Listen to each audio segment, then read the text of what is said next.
Hello. So आज आपण बघणार आहोत क्रोशेट यार्न आणि हुक्सचे uses. So first one is cotton yarn. ते बाळांचे कपडे, उन्हाळी टॉप्स, वॉशिंग क्लोथ्स यासाठी केला जातो आणि ही एक सॉफ्ट अँड ब्रिदेबल आहे.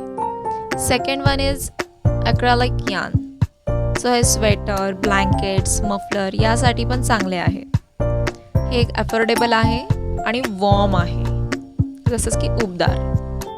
So third one is silk yarn. हे रिच डिझाईनसाठी शाल, दुपट्टा, ड्रेस यासाठी उपयोग केला जातो आणि हे एक सॉफ्ट, शायनी अँड एक्सपेन्सिव्ह आहे. Fourth one is a bamboo yarn. So हे पर्यावरणपूरक कपडे आहेत, ज्याचे की बाळांचे ड्रेसेसही त्यांनी विणले जातात आणि हे एक सॉफ्ट, अँटीबॅक्टेरियल, सस्टेनेबल आहे. आता आपण बघणार आहोत हुक साईज काय मॅटर करतं.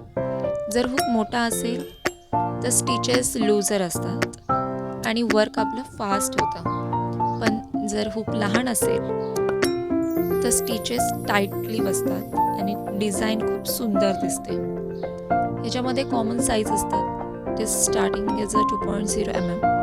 ही फाईन वर्कसाठी यूज केलं जातं. The last I want to give you a pro tips.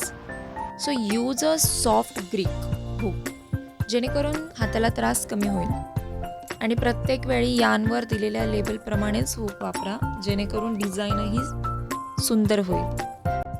Thank you for watching and subscribe my channel. Bye.